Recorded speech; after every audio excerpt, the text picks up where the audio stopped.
Hello, listeners, and welcome to Youth Ventures Podcast, PDX Business Spotlight.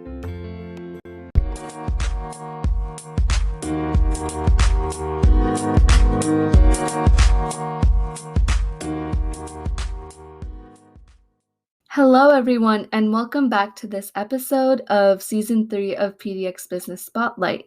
Today, we are so excited to welcome Sam, who's the founder of Diaspora Coffee and Chai Co. So, Sam, could you please go ahead and give an overview of who you are, what your business is about, and how you got started? First of all, thank you so much for having me on the show. It's a great honor. My name is Kup Samlin Khaute, but I go by Sam.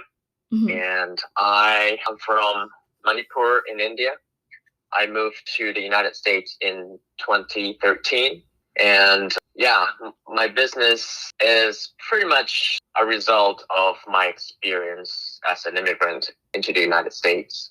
So, when I first arrived, I was looking for a job, but it was really hard to find one, considering I had no prior job experience in the United States because I was arriving for the first time. So I didn't come here for through a job. So that was one of the reasons why it was really hard for me to find a job. And my skill set, I wasn't looking for a job that was surrounding my skill set.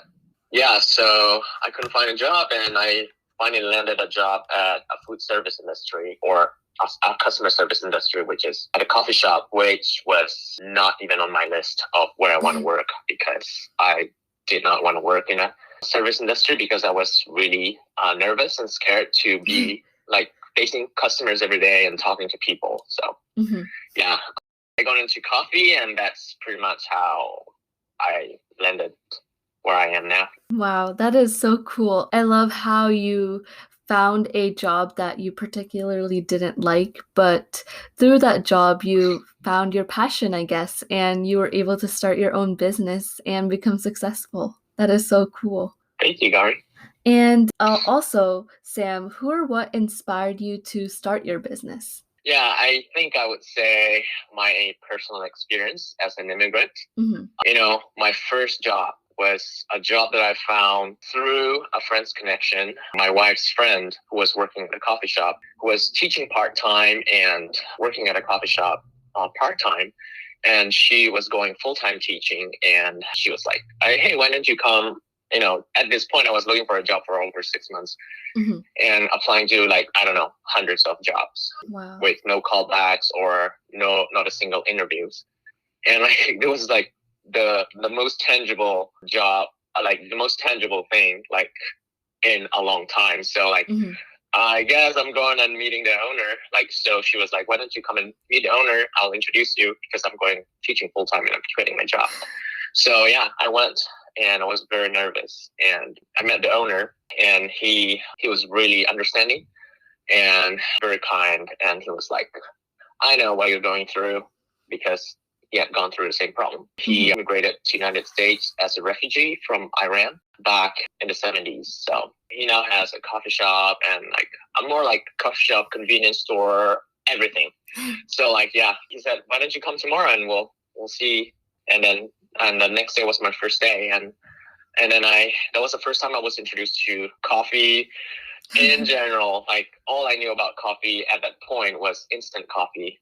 Being from India, we know about Nescafe. And then I was introduced to 3-in-1, the Vietnamese coffee, prior to coming to the United States, with a milk powder, sugar, and coffee, and you pour hot water. And I thought it was the best coffee in the world. And then my first day, I saw this espresso machine, this coffee grinder. Oh, wow. Coffee comes in a bean like this? What? And so every little thing was my first time seeing a croissant, and first time seeing a bagel and a donut at one place, and I couldn't tell the difference because they looked the same to me. So it was overwhelming. And I was introduced to burritos. I was introduced to all sorts of food, even corn dog, all sorts of food that I've never heard about. And it was overwhelming. And fast forward, I moved on from that job to another job, and then another job, which was my third. and final job before I started my company. And while I was working at my third job, at this point, I had become a coffee roaster as well as a barista. And at this point, I thought I knew a lot about coffee. I was driving home one day and I was thinking to myself, if I were ever long-term in Portland, I want to start a coffee shop. And I want to create a space for refugees and immigrants to gain first-job experience in a coffee shop setting where they can learn job skills and brush up on their English skills, build up confidence without getting overwhelmed. So like that was my thought, and pretty much that, like I said, I have a sense of like wanting to give back to the people who are now in my shoes, new arrivals who have no idea like what they're facing with, or like who are going to go through a lot of overwhelming situation as they navigate the culture, as they navigate like trying to adjust their English if they had prior knowledge of English, So yeah, that was an inspiration, and then I was driving home, and I even knew what I was going to call it. I was going to call it like Diaspora Coffee, where people who are from all over the world can come and like gain job experience and gain skill and brush up on their English skill. Because working in a coffee shop, even though I did not want to do it at first, it was the best thing that happened to me, because like it fast forward my cultural learning experience and my cultural skill in general, like how to navigate my new surroundings, and also brushing up my English. I spoke English in India, I was even an English teacher, but when I first came, like my English was not the way how it was different.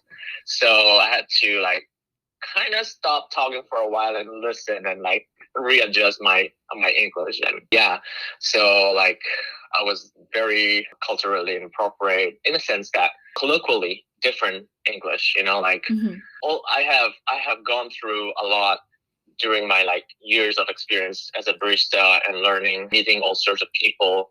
So like, basically it was an inspiration to start something that will help people navigate through culture. I mean, the culture like in a less overwhelming experience. So so that was pretty much the inspiration. Wow, it's really inspiring how you took the struggles that you faced as an immigrant in this country, and then you combined your passions of making coffee and being a barista, and you combined your passions of giving, and you kind of made that into such a cool business and provided this atmosphere for people like you coming to this country for the first time and not knowing anything, and you created such a comfortable environment for them to grow and develop their own identity. Also, Sam, how has being a person of color affected your business, either in a positive or negative way?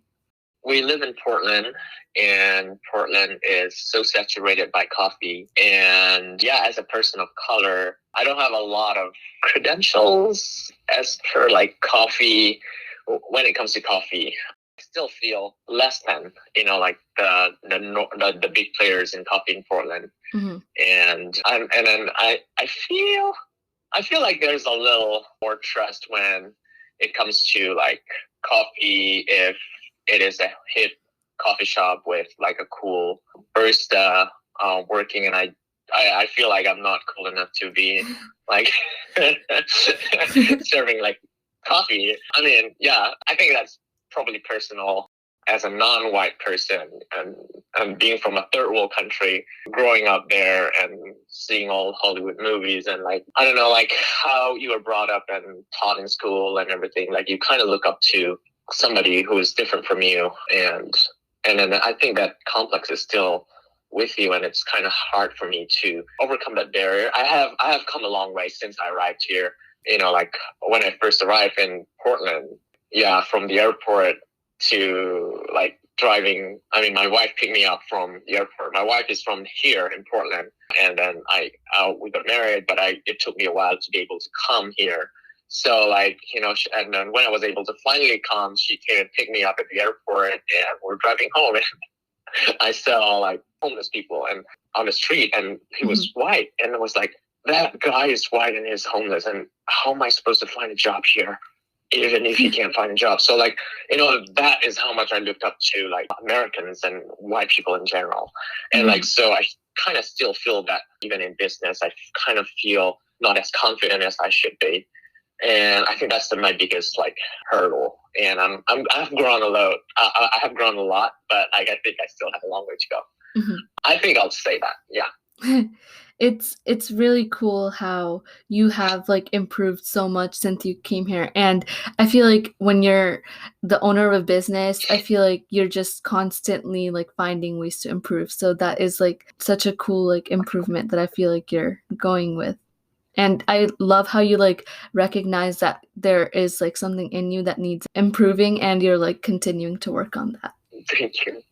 Sam, after interviewing a lot of businesses, I noticed that businesses faced a lot of difficulty because of the pandemic. They faced a lot of downhills, and a lot of them even had to shut down and close their doors. How has the pandemic affected your business? Has it had upsides or downsides? For sure, yes, there's like a downside. Our first coffee shop was opened in downtown Portland. Yeah, right before the pandemic hit in January. And we just opened our doors and we're gearing up for grand opening. And then March hit and then we're told to close down because we were inside Portland City Hall. And the City Hall is where they told everybody to shut down. And so we were the first one in Portland to shut down. So, and also we're going to be the last one to reopen because City Hall is still closed to public. And so the downside for sure is that you gear up so much for opening your first shop and then also you're shutting it down in 3 months. And so we're awaiting reopening.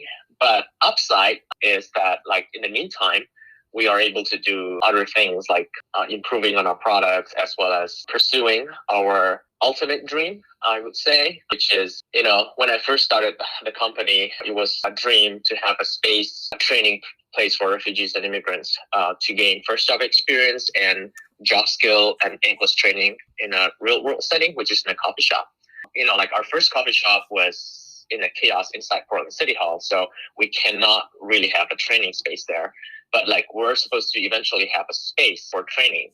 So like the pandemic made it happen that we started our registration for our nonprofit, which would be our training space. And I think that would be an upside where it gives us time to do the application as well as like think around it and gather our team and everything. So yeah, I think as much as it hit us, like impacted us like in a bad way, it also impacted us in a very good way. Wow. It's really cool how even though you did face like a really big hurdle of having your shop closed down and because of the pandemic, it's really cool how you use that time instead to grow and to expand your business and improve your products. Sam, this is a little bit of a different question, and it might be a little hard, but what is your favorite drink that you sell? Oh, yeah. I think it's coffee based. So my favorite drink of choice is the cortado, which is a little bit smaller than a cappuccino. So espresso and a little bit of milk. Wow. And that'll be it. And what would you recommend our listeners to try first when they come to your coffee shop? Portland is very saturated with coffee, even though we have really good coffee. I think we're even more known for our chai. So being from India and having grown up making and drinking chai every day, 3, 4, 5 times a day. Yeah, like chai was in my nature. But then when I first came, I didn't want to make chai because I thought it was too common for me and it wasn't cool enough. But yeah, after in business for a while, I was advised to concentrate on the chai by my business advisors and a lot of other people. So we started, I was making chai just for my employer at a coffee shop to serve at a coffee shop, but it became really popular. And then after I moved on to start Diaspora, I called it Diaspora Coffee and Chai Co. And then from that onward, we've been known for our chai. And even though we're not open currently at our shop, you can find our chai at different coffee shops in Portland. So our website has some of our accounts, so you can look it up. where you can find desi chai. Our chai is called desi chai. Mm-hmm. So yeah, you can find some places where you can get the chai, or you can even get chai concentrate delivered to your house. We make it fresh every week and deliver it every week. Wow. So chai would be my recommendation. Yeah, thanks. So listeners, definitely go check out Sam's website, which is in the description box of wherever you're listening. And with that, you can go click on that link and buy some chai and try it for yourself. Sam, what does coffee or chai mean to you? I think chai means a lot of memories for me. I think I just made a new label for the chai. Chai in India, it's like a part of our life. Like, like you go to friend's house or friends visit you at your house, or if you go out, like it's over chai. And yeah, like school break or like college lunch break, all you do is like drink chai and chat. Like instead of coffee break, we have tea break, right? Like chai break, the offices. And so, yeah, I think it means a lot of memories for me. Wow. And I can definitely relate to that because my mom is very addicted to chai, and that is something very prominent in our household. Yeah, there's something different about it. Yeah. And Sam, what advice do you have for young entrepreneurs, especially young entrepreneurs of color? And what are some experiences you could talk about that might motivate or inspire them? I know, like I was in the coffee industry for a while, and like even at my second job, I was the manager for the shop, and then at one point I thought like I don't have anything else to learn. I want to move on, and then that's when I moved on to my third job, and there I became a coffee roaster and also like the barista, and I thought I knew everything I need to know about coffee or running a coffee shop. And then I started my company, and man, I didn't know what I got myself into. So yeah, like everything is so different here. It's so much more different, especially if you are not born and raised up here. Even if you are, there's a whole lot when you actually run a business. So I would say that seek out help as soon as possible, because there's a lot of help in Portland. There's a lot of organizations that help startup companies. So seek out help, and like I think that's the number one advice I would give, because trying to navigate all by yourself is so overwhelming, and you would be wanting to give up. So yeah, seek help as soon as you can, even before you start. Like when you start having the idea, like there are a lot of organizations. I can name MISO, MESO, MISO, or like my business advisor is through PSU Business Outreach Program. Was my business advisors, and they are now called Livelihood Northwest. They're a nonprofit. And there are similar organizations that help startup businesses, and they will guide you with everything that you need to know. So yeah, I highly recommend seeking help as soon as you can. Perfect. Thank you so much, Sam. And also, how can people support your business? My business is pretty much currently just online, so you can check out my website. You can order coffee or chai or I don't know, yeah. But when we reopen, please do come visit us downtown Portland, and who knows, we might be opening other places in Southeast Portland as well. Wow. So definitely, listeners, go to the link in our bio and go follow Cafe Diaspora at all their social medias. We will be linking them in the description box. And you can also go to their website and buy from them and support them in any way. And we will be updating y'all on whenever they open a new location or whenever they have a location open, so you can go in person and check them out too. Mm-hmm. Sam, are there any special projects or anything else you want to plug? Yeah, I would like to mention our nonprofit that we started during the pandemic. So my dream for Diaspora Coffee and Chai Co. is to be a training center for refugees and immigrants, which needed to become a nonprofit eventually. I was nervous about starting a nonprofit, but the pandemic was a really good time because you can't really do anything else. me and a group of my team applied for a nonprofit status, and the nonprofit is called Jubilee Hall PDX. So it will be on the 100 plus Skin and Burn site in East Portland, and it is in the build out phase right now, and our target for opening is May 2022. So yeah, we are raising funds for the build out cost and everything, and operational cost and everything. So we're seeking funds, and also we're seeking volunteers like as we open. So like it'll be a space where the community comes together, like the new neighbors as well as the old the neighbors come together and help each other in a coffee shop setting. So yeah, please do check out jubileehallpdx.org, which is our website, and and more can be found there about it. So yes, that has been a dream of Diaspora Coffee since the day it started. So we're really excited and looking forward to opening day. Mm-hmm. Perfect. And Sam, we will be linking your nonprofit website as well in the description box. So listeners, please do go check that out, and please consider volunteering to support the community and donating if you can. Sam, is there anything else that you wanted to add? Yeah, I just want to give a shout out to Youth Venture team for doing such an amazing job.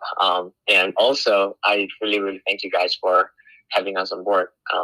It's a great pleasure talking with you all. No problem. Thank you so much, Sam. That is it from PDX Business Spotlight, and please join us in the next episode.